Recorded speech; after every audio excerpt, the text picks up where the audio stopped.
بسم اللہ الرحمن الرحیم، السلام علیکم ورحمۃ اللہ وبرکاتہ۔ میں ہوں جہاں زیب مناس ڈیبیٹ آف دا ویک کے ساتھ اپنے اسٹوڈیو سے لائیو آپ کے سامنے۔ آج ہمارے ساتھ موجود ہیں ایز یوزول، جو ہمیشہ کی طرح ہمارے دوست، ہمارے بھائی ہمارے ساتھ ہوتے ہیں، تجزیہ نگار اسکالر جناب فردوس جمال صاحب اور عبید الرحمن شفیق صاحب۔ آج ہم بات کریں گے مختلف موضوعات پہ، اس میں سب سے پہلے جو ہمارے سامنے ہے جی کہ پاکستان کے ساتھ جو ہمارے ہمسائے ہیں، ہماری حکومت، عمران خان صاحب کی حکومت، پاکستان تحریک انصاف کی حکومت بہت کوشش کر رہی ہے کہ ان کے اگر وہ ایک قدم چل کے آتے ہیں تو یہ 2 قدم چل کے جانے کی بات کرتے ہیں۔ ہمیشہ جمہوریت کا لاگ الاپنے والے انڈیا کے چیف آف آرمی سٹاف کا بیان ساری جمہوریت کے کلی کا پول کھول دیا اس نے۔ اس کے بعد ہم بات کریں گے جو پاکستان سے بچوں کے ایک بہت بڑی تعداد سمگل ہو رہی تھی، ان بچوں کا کوئی عطا پتہ نہیں لگ رہا تھا۔ وہی بچے بڑے ہو کر دہشت گردی میں دنیا کے مختلف ممالک میں بھی استعمال ہو رہے ہیں، اور وہی بچے اور مختلف مقاصد کے لیے بھی استعمال ہو رہے ہیں، جبکہ ان کے ڈی این اے کیا جاتا ہے تو وہ پاکستانی نکلتے ہیں۔ وہ بچے کہاں جاتے ہیں، ایران کیسے سمگل کیے جاتے ہیں، انہیں کون سمگل کرتا ہے، ان کے سہولتکار کون ہوتے ہیں، اور آگے ہم بات کریں گے پاکستان تحریک انصاف کی حکومت آئی ہے، 100 دن پورے ہو گئے، ہنی مون پیریڈ جو ہے ان کا وہ پورا ہو چکا ہے، اور اس میں انہوں نے کیا کارکردگی دکھائی اور کیا وعدے کیے اور کیا یو ٹرن لیے اور عوام اور فلاح عامہ کے لیے کیا کام کیے، اس پہ بھی بات کریں گے۔ اور ڈالر کی اونچی اڑان کے بارے میں بھی بڑی پریشان کن خبریں آ رہی ہیں، کیسے حکومت اس کو قابو کرنے کی کوشش کرے گی۔ اس کے بعد بات کریں گے کہ پاکستانی سیاست میں انڈے، مرغی اور کٹے کا بڑا ذکر ہو رہا ہے۔ یہ انڈے اور مرغی اور کٹے کا کیا نیا کٹا کھل گیا ہے، اس پہ بھی آج ہم اپنے اسٹوڈیو میں بات کریں گے۔ خوش آمدید، ویلکم جناب فردوس جمال صاحب اور عبید الرحمن شفیق صاحب۔ سب سے پہلے ہم بات کرتے ہیں جی کہ پاکستان کے جو معاملات چل رہے ہیں، ہم چاہ رہے ہیں کہ انڈیا کے ساتھ کرتار پورا بارڈر کھول دیا، ہم چاہ رہے ہیں محبتیں بکھیر رہے ہیں، ہمیں وہ آگے جو ہے انڈین جو ہے سدھو صاحب جفیاں ڈال رہے ہیں، اور وہ کہہ رہے ہیں جی امن کی جفی، محبت کی جفی، لیکن وہاں سے تو آگے سے وہ نفرتیں کوئی انبار لگے ہوئے ہیں، اور پھر وہ جمہوریت کی کلی، وہ جو ان کا آرمی چیف نے جو بیان دیا، اس سے ایک تو وہ ان کی نفرت سامنے آ گئی، اور دوسرا یہ ہے کہ وہ تو کہتے ہیں ہم جمہوری لوگ ہیں، آرمی کا ہمارے ہاں عمل دخلی کوئی نہیں۔ پاکستانی جو سیکولر طبقہ ہے وہ بڑا انڈیا کی جمہوریت کو پروموٹ کرتا ہے پاکستان میں، تو یہ میان اس کو کیسے دیکھتے ہیں فردوس صاحب؟ دیکھیں، بسم اللہ الرحمن الرحیم، سب سے پہلے تو یہ کہ انڈیا کے لیے جس طرح ہم نے کہا کہ 2 قدم ہم ان کی طرف بڑھیں گے، وہ 1 قدم اگر ہماری طرف چلتے ہیں تو وہ 2 قدم سے 1 قدم ہماری طرف چلنے کی بجائے 2 قدم گراوٹ میں، 2 قدم مزید تنزلی میں، 2 قدم مزید گھٹیا پن میں، 2 قدم مزید جو ہے نا اپنی تنگ نظری میں نیچے گر رہے ہیں۔ ایک بات تو یہ ہو گئی۔ دوسری بات یہ کہ انڈین اس متعلقہ بیوہ کی طرح ہو چکا ہے جس کو محبت کے بول اثر نہیں کرتے ہیں، اس کے جو ہے ڈیٹ ایکسپائر ہو گئی۔ آپ جتنے بھی محبت کے بول بولیں گے وہ اب دیکھیں بہت بے نقاب ہوا ہندوستان، پچھلے صرف 1 مہینے میں اتنا بے نقاب ہوا۔ پاکستان امن کی بات کر رہا ہے، اور امن کی بات کرنے والا کوئی بھوٹان نہیں ہے، کوئی چھوٹا سا پاکٹ سائز جو ہے نا نیپال نہیں کر رہا ہے آپ سے امن کی بات، ایک ایٹمی طاقت کا حامل ملک بات کر رہا ہے جس کے پاس بہترین فوج ہے، جس کے پاس بہترین میزائل ہیں، بہترین وہ اس کے باوجود امن کی بات کر رہا ہے۔ دیکھیں انڈین صحافی آئے، وہ واپس گئے واغہ بارڈر سے، انہوں نے ٹویٹ کیا کہ ہمارے ہاں پاکستان کے حوالے سے جتنی نفرت ہے اتنی پاکستان میں انڈیا کے حوالے سے نہیں ہے، پاکستان کے لوگ کھلے ذہن کے کھلے۔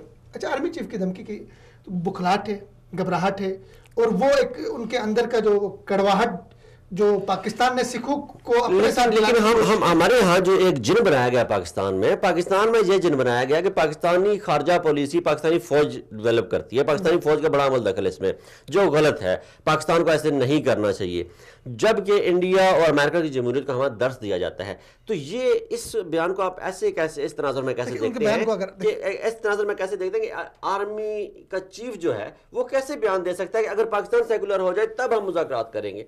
یہ تو پالیسی تو حکومت بناتی ہے۔ دیکھیں، ایک بات تو یہ کہ انڈین آرمی، یہ بھی ایک مفروضہ ہے، ایک جھوٹ ہے، ایک پروپیگنڈا ہے کہ انڈین آرمی جو ہے نا وہ بہت ہی اچھی آرمی ہے جو اپنے سول معاملات میں مداخلت نہیں کرتی ہے۔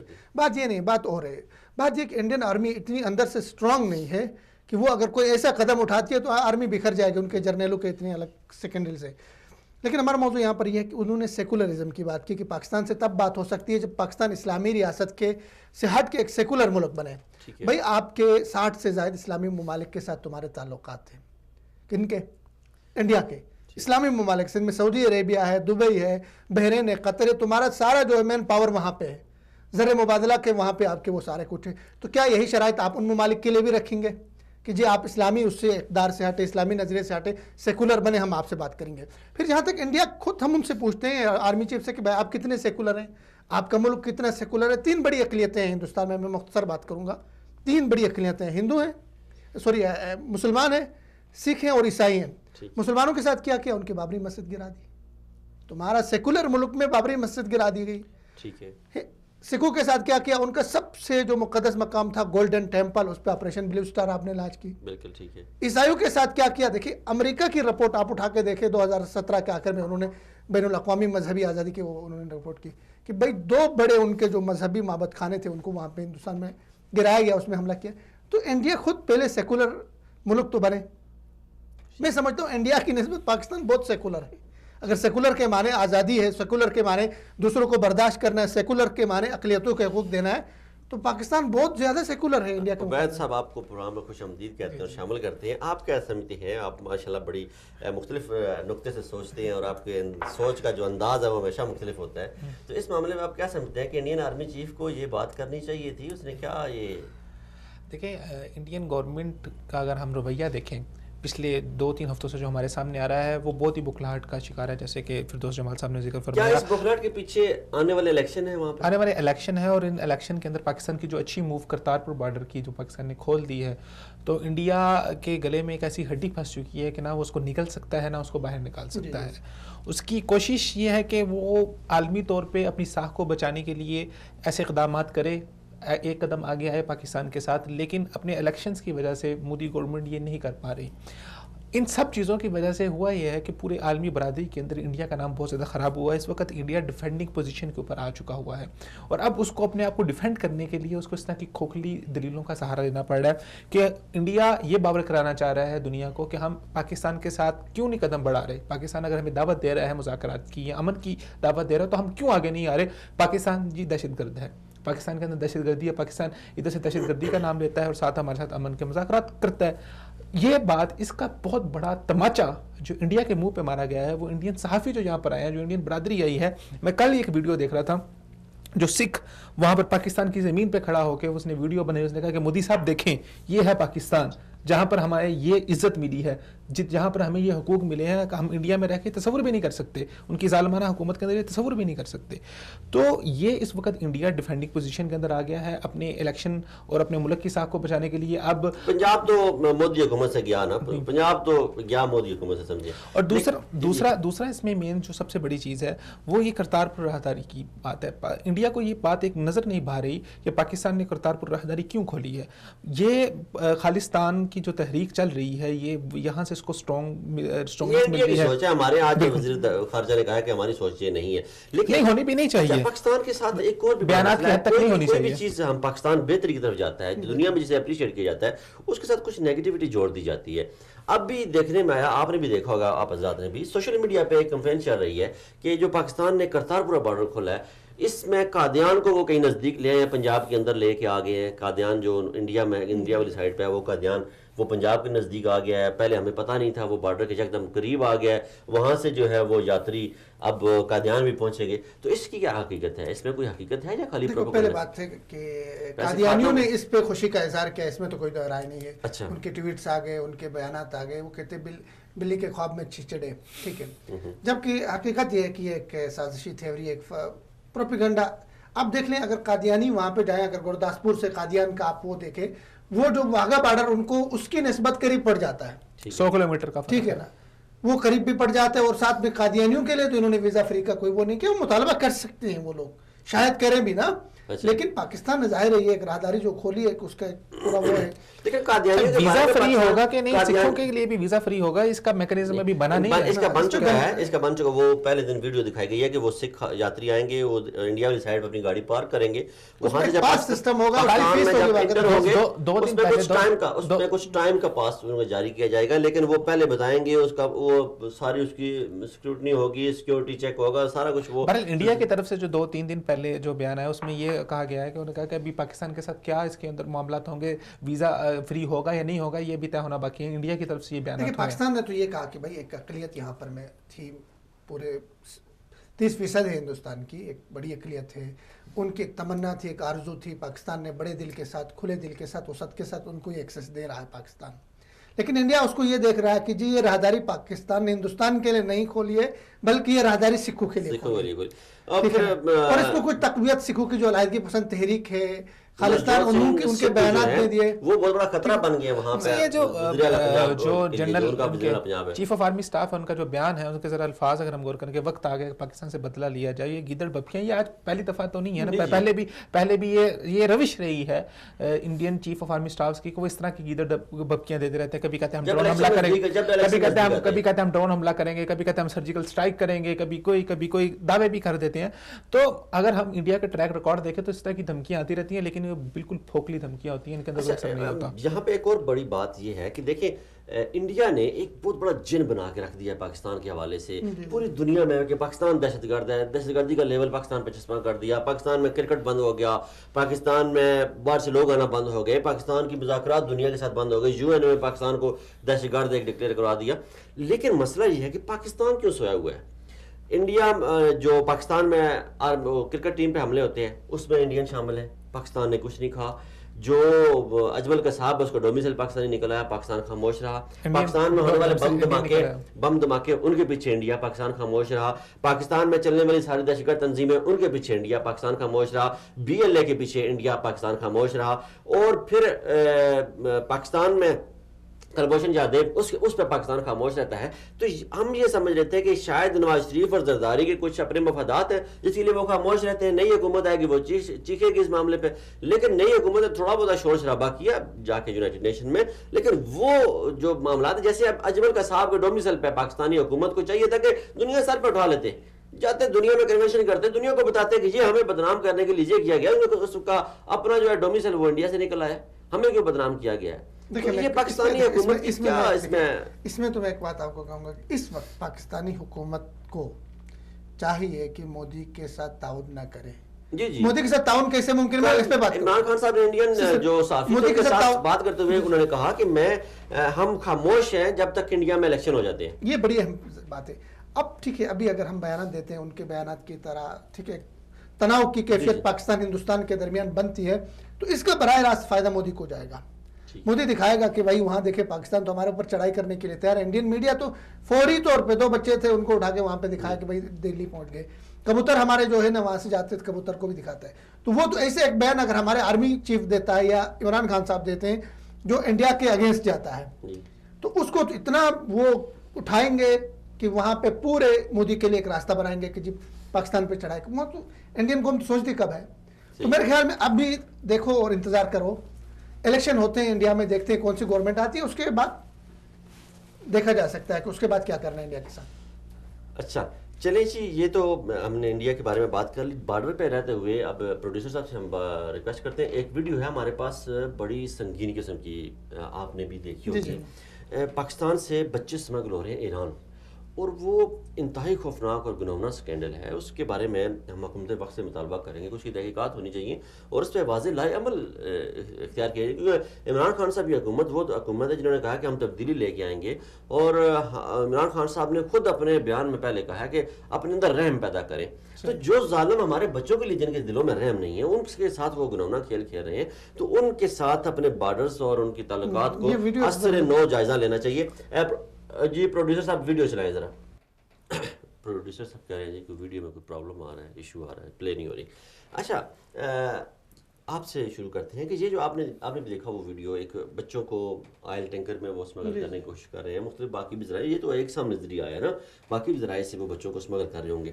تو اس میں اب حکومت پاکستان کو کیا لائے عمل اختیار کرنا چاہیے اور اس کے ریزن کیا تھے، اس کی وجوہات کیا ہو سکتی ہیں آپ کے ذہن میں؟ جہاں صاحب اس میں بنیادی چیز یہ ہے کہ پاکستان کو اگر ہم مضبوط کرنا چاہتے ہیں، پاکستانی سالمیت کو مضبوط کرنا چاہتے ہیں، پاکستانی خود مختاریت کے اوپر اگر کوئی آنچ نہیں آنی چاہیے تو ہمیں سب سے پہلے اپنے بارڈرز کو سیکیور کرنا ہوگا، اور کسی بھی قسم کی بیرونی مداخلت کو ہم ایک ذرہ بھر بھی برداشت نہیں کر سکتے. اس میں بلا تفریق چاہے کوئی ہمارا دوست ملک ہے، چاہے کوئی ہمارا دشمن ملک ہے، ہمیں یہ راستے بند کرنے ہوں گے. اور جو ممالک پاکستان کے اندر بیرونی مداخلت کر رہے ہیں، کسی بھی وجہ سے کر رہے ہیں، چاہے وہ اپنی مذہبی بنیادوں پہ کر رہے ہیں، چاہے وہ اپنا جو کولڈ وار وہاں پہ کھیلنا چاہتے ہیں، چاہے وہ جو پروکسیز بنانا چاہتے ہیں، جس بھی لحاظ سے کر رہے ہیں، ہم اب اس بات کا متحمل نہیں ہو سکتے کہ ہم پاکستانی زمینوں کو، پاکستانی جگہوں کو ان کو کھلا چھوڑ دیں اور وہاں پر اپنی پروکسیز کھیلیں. اس کے اندر ایران بارڈر کے اوپر جو ویڈیو آئی ہے، ابھی ہم دوبارہ کوشش کریں گے کہ اگر پروڈیوسر صاحب اس ویڈیو کو ریڈی کر دیں تو وہ ویڈیو بھی ناظرین کے سامنے دکھائی جائے. وہاں پر چھوٹے بچوں کو ٹینکر کے ذریعے اسمگل کیا جا رہا ہے. موجودہ گورنمنٹ کے آنے کے بعد ہوا یہ ہے کہ بارڈرز کو اچھی طرح سے سیل کیا گیا ہے, ان کے اوپر آمد و رفت کے اوپر کڑی نگرانی رکھی جا رہی ہے, اور جو کوئی آ رہا ہے جا رہا ہے اس کے اوپر بہت جو اس کو مانیٹر کیا جا رہا ہے اور واچ کیا جا رہا ہے. پہلے یہ ہوتا تھا کہ یہاں سے نوجوانوں کو بھیجا جاتا تھا عراق میں, شام میں, اور وہاں سے باقاعدہ تربیت ان کو دلوا کے دوبارہ واپس لایا جاتا تھا. لیکن اب وہ ذرا مانیٹرنگ تھوڑی سخت ہو گئی ہے, پاکستان کی طرف جا رہا ہے کہ ہم اپنی خود مختاریت کے اوپر کسی قسم کا سودا نہ کریں, تو اب وہ نئی موو کھیلنا چاہ رہے ہیں, اور وہ چھوٹے بچوں کو ٹینکرز کے اندر سمگل کر کے لے کے جا رہے ہیں کہ ان کو چھوٹے بچوں کو لے کے جایا جائے, ان کو باقاعدہ تربیت کی جائے, اور بعد میں پھر اپنے ذاتی مفادات کے لیے, اپنی پروکسیز کے لیے دوبارہ ان کو واپس لایا جائے, کیونکہ بچے تو پاکستانی ہیں, وہ ان کے پاس نیشنلٹی بھی پاکستانی ہوگی, تو دوبارہ سے ان کو لانچ کیا جائے. اور یہ جو پورے اس خطے کے اندر ایک اتنا بڑا منصوبہ بننے جا رہا ہے, یہ جو کوریڈور بن رہا ہے, اس کو کسی نہ کسی طریقے سے تباہ کیا جائے. دیکھیں اس میں دو پہلو ہیں. ایک پہلو تو یہ کہ بہت سنگین بات یہ ہے کہ ہمارے شہروں میں, ہمارے علاقوں میں بچے اغوا ہونے کی نئی بات نہیں ہے. صرف پچھلے میں 6 مہینے کے میں رپورٹ دیکھی, صرف لاہور کے اندر 629 بچے اغوا ہوئے. یہ تو وہ ہے جو رپورٹڈ, جن کیسز رپورٹڈ ہوئے 629 فقط لاہور میں. اب یہ بچے کہاں جا رہے ہیں, کون ان کو لے کے جا رہا ہے, کوئی ان کا سراغ نہیں ملتا ہے. ٹھیک ہے, اب یہ جب ویڈیو آئی ٹینکر کی اور بہت بڑے لوگوں نے سوشل میڈیا پہ شیئر کیا, اور ایران بارڈر کے اوپر یہ پکڑی سیکیورٹی فورس نے, تو کہیں نہ کہیں ہمیں لگ ایسا رہا کہ یہ جو بچے ہیں جو ان کو لے کے کہاں لے کے جا رہا ہے, ٹھیک ہے, لے کے جایا جا رہا ہے, اور ان کو کن مقاصد کے لیے استعمال کرنا ہے, اس کو انویسٹیگیٹ کرنا تو یہ حکومت کا کام ہے. اور ظاہراً جو سمجھ آ رہی ہے کہ ان بچوں کو لے جائیں گے وہاں پہ, دیکھیں یہ پاکستان میں آ کے خود کش جو پھٹتے ہیں کہاں سے آتے ہیں, یہ ٹھیک ہے نا, معقول بات نہیں ہے کہ کہیں سے اٹھ کے. ایران پہلے بھی اس بات میں انوالو رہا ہے کہ ایران نے دنیا میں دہشت گردی کرنے کے لیے پاکستانی نوجوانوں کو استعمال کیا ہے. آیا یہ جو نوجوان ہیں یہ پاکستان سے جاتے ہیں, ایک وہ اسمگل ہو کے ایران جاتے ہیں, ایران انہیں بڑا کرتا ہے, بڑا کر کے انہیں وہ بھیجتا ہے امریکہ, یورپ, جرمنی, برطانیہ, فرانس, کسی جگہ دہشت گردی کے لیے بھیجتے ہیں. یہ یہاں وہاں جا کے پھٹنے میں کامیاب ہوتے ہیں. خود کچھ بمبار ہے, پھٹ جاتا ہے. خود کچھ بمبار کے جب اعضاء اکٹھے کیے جائیں گے, ڈی این اے کیا جائے گا, تو وہ پاکستان سے میچ کرے گا.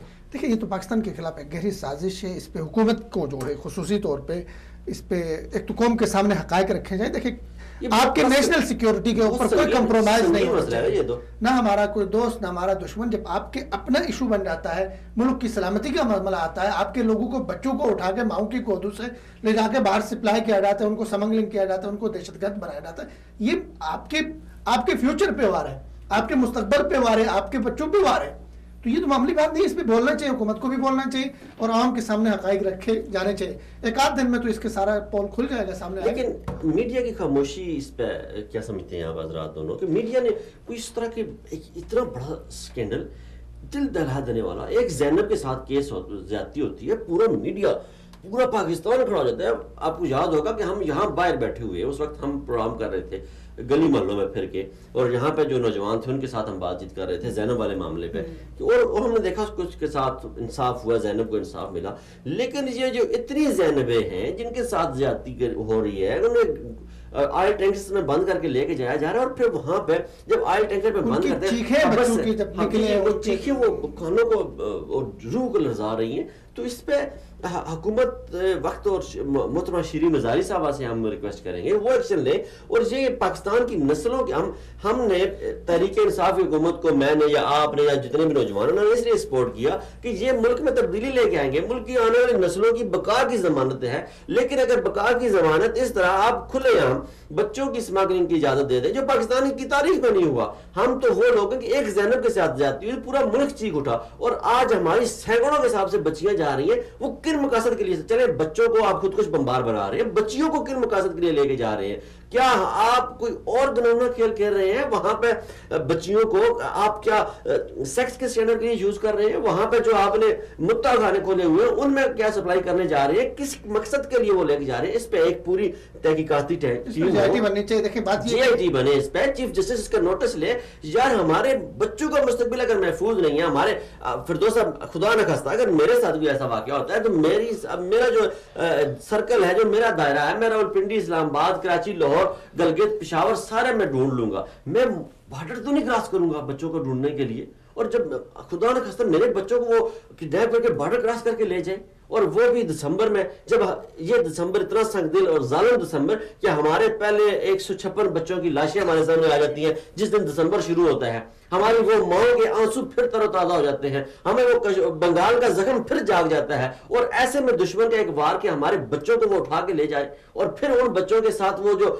اب اس کے اوپر ظلم کی انتہا یہ کہ ہمارا کوئی ٹی وی چینل اس کو خبر نہیں دینا رہا، اس پر وہ کوئی چیخ نہیں رہا، اس پر وہ کوئی بات نہیں کر رہا، کسی اینکر کی انسانیت نہیں جاگ رہی، بڑے بڑے وہ جو ہم انسانیت کے علم بردار ہم نے پاکستان میں بٹھائے ہوئے ہیں انہیں کسی کا احساس نہیں ہو رہا، ہر بندے کے اپنے گھر میں بچے ہیں، ننھے پھول ہیں، ننھی کلیاں ہیں یار، تو یہ کیا زیادتی اور بے حسی ہے کہ جب ایک طرف سے بارڈر کی طرف بات ہوتی ہے تو ہم خاموش ہو جاتے ہیں، انڈیا کے بارڈر کی طرف بات ہو تو ہم چیخنا چلانا شروع کر دیتے ہیں، افغانستان کے بارڈر کی طرف بات ہو تو ہم پھر خاموش ہو جاتے ہیں، تو ہمیں اپنے دشمن اور دوست میں ایک واضح تفریق کرنی ہوگی تاکہ یہ جو فرق ہے ہماری آنے والی نسلوں کے ساتھ اس کے ساتھ کوئی کمپرومائز نہ کیا جائے، یہ پاکستان کے بقا کی ضمانت ہے، اگر ان کلیوں کے ضمیر کو جلسا دیا، ان کلیوں کے ضمیر کو ہم نے مردہ کر دیا، ان کے ہم نے جسموں میں سے روح نکال دی، تو یہ زندہ چلتی پھرتی لاشیں ہمارے مستقبل کی ضمانت نہیں ہو سکتی، یہ ہمارے حکمرانوں کو سوچنا ہوگا، سمجھنا ہوگا، اور اس کے لیے عوام کو نکلنا ہوگا، آپ کو مجھے نکلنا ہوگا، اور ہمیں اپنا کردار ادا کرنا ہوگا،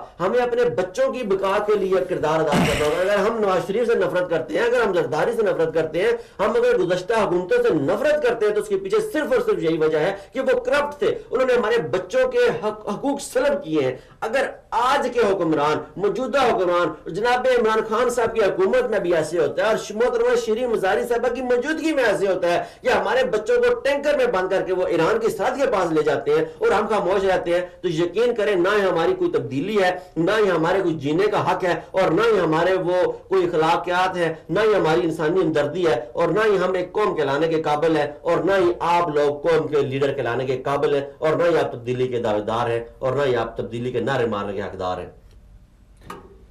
بالکل دکھ کی بات ہے، اور افسوس یہ ہے کہ دیکھیں ہمارے میڈیا کو، آپ نے میڈیا کی بات کی، میڈیا کو تو مطلب ارب پتی باپ کی بیٹی مریم سے فرصت نہیں ہے، ارب پتی جو ہے علیمہ خان سے فرصت نہیں، غریب تو کیڑے مکوڑے ہیں اس ملک میں، غریب دیکھیں یہ بچے غریب کے بچے ہیں، یہ بچے میرے اور آپ جیسے لوگوں کے بچے ہیں، یہ بچے ان لوگوں کے بچے ہیں جنہیں ایک شہر سے دوسرے شہر جانے کے لیے کرایہ نہیں ہوتا ہے، حکومت اس میں خاموش، میڈیا تو یہ کہ ہمارا میڈیا چوتھی ستون تو ہے نہیں، بلیک میلنگ اس میں ہوتی ہے، بلیک میلر بیٹھے ہوئے سارا کچھ۔ پروڈیوسر صاحب کہہ رہے ہیں کہ آواز تو اس کی نہیں آ رہی، ویڈیو ہم چلاتے ہیں، وہ ویڈیو دکھائیں، آپ اس میں بات کرتے رہیں، ویڈیو دکھائیں جی، آپ ساتھ ہم بات کرتے رہتے ہیں۔ دیکھیں کتنے مطلب وہ کس گناہونے طریقے سے، کس مجرمانہ طریقے سے جو ہے ان بچوں کو لے کے، دیکھیں یہ میری بیٹی فاطمہ جی کی عمر کیا عمر ہے یار، میں یہ تصور نہیں کر سکتا کہ وہ تھوڑی دیر کے لیے اپنی ماں سے الگ ہو یا اپنے باپ سے الگ ہو، اگر رات کو کسی پیر وہ جاگ جاتی ہے تو ذرا سے ہلکی سی چیخ مارے، یقین کریں کہ پورے گھر میں جس کونے میں دوڑ کے پہنچتا ہوں۔ اس طرح کو دیکھنے کے بعد، اس ویڈیو کے دیکھنے کے بعد اگر کوئی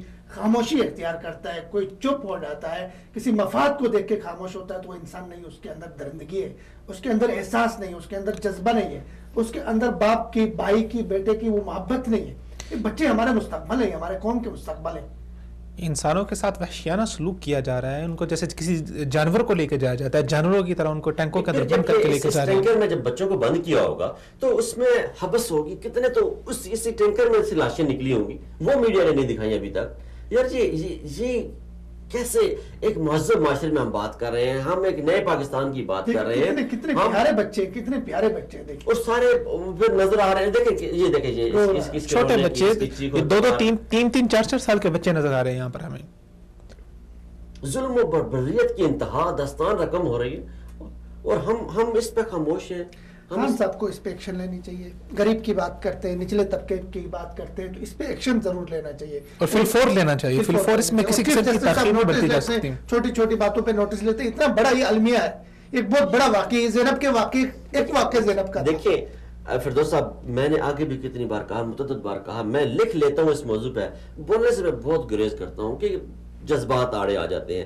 میں آج بھی پشاور کے 155 بچوں کا یقین کریں فردوس صاحب نہیں ذکر کر سکتا، میں ان کا نام نہیں لے سکتا۔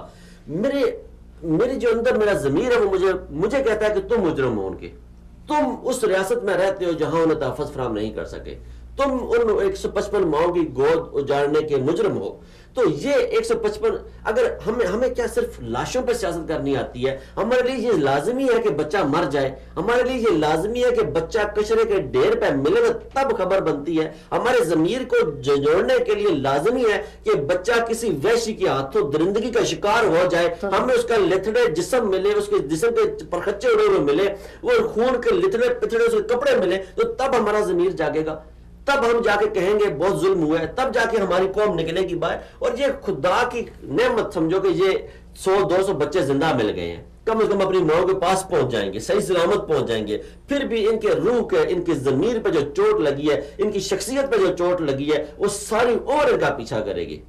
یہ ٹیسٹ کیس ہے حکومت کے لیے، اس پہ ایک بریک لیتے ہیں، اس کے بعد آگے رہتے پانی پہ۔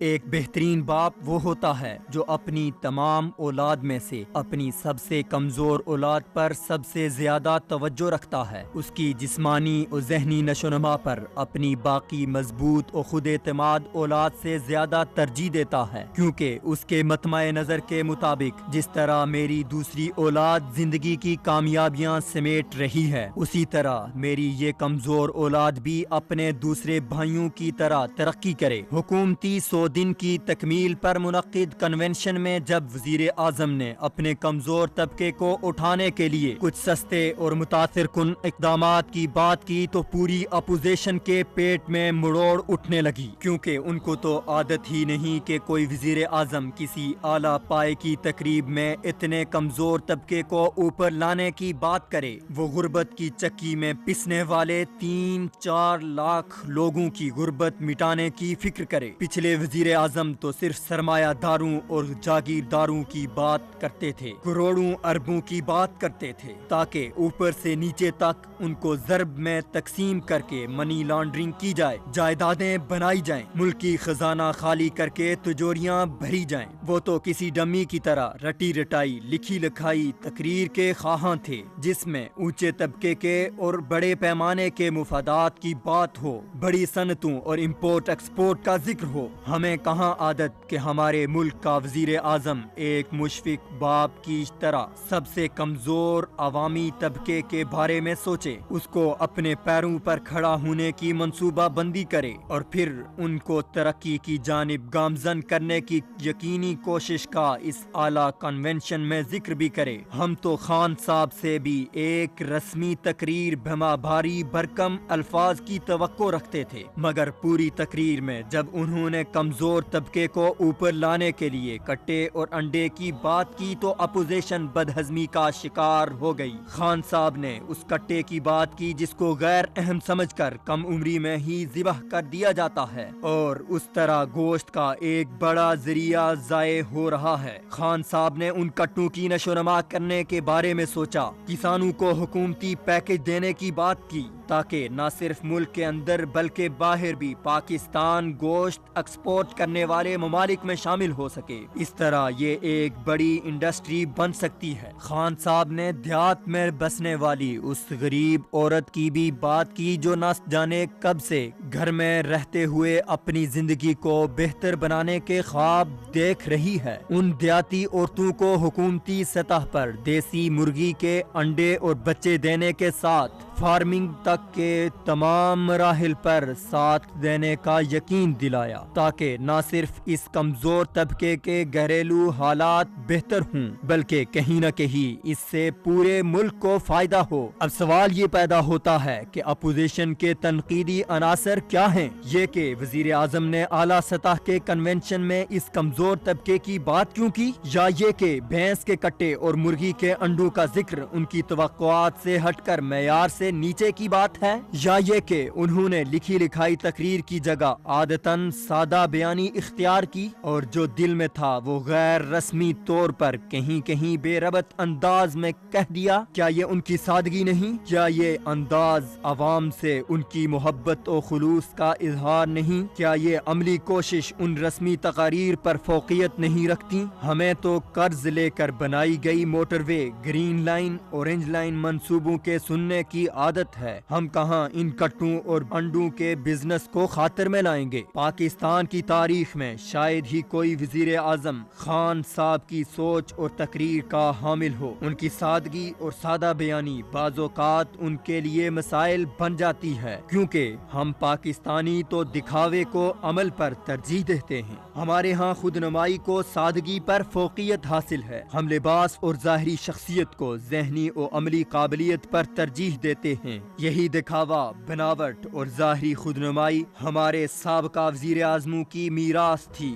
ہم عمل پر چرب زبانی اور الفاظ کو اہمیت دیتے ہیں، اور آن ریکارڈ ہے کہ بین الاقوامی ملاقاتوں میں بات چیت کے لیے بھی چٹیں ہاتھوں میں رکھی جاتی تھیں۔ بات صرف اتنی سی ہے کہ خان صاحب نے وزیر اعظم کا منصب سنبھالنے کے بعد جب بھی عوام کو مخاطب کیا یا عوام کی فلاح کی بات کی تو وہ وزیر اعظم سے زیادہ ایک مشفق باپ کی صورت دھار گئی۔ جس طرح ایک باپ اپنی اولاد سے غیر رسمی انداز میں بات کرتا ہے، بالکل اسی طرح خان صاحب کا عوام کے ساتھ انداز گفتگو ہے۔ عوام ان کے لیے اولاد کی مانند ہے، جس میں ان کی نظر اس کمزور اولاد کی طرف بھی ہے جو کامیابی کی دوڑ میں دوسروں سے پیچھے رہ گئی ہے۔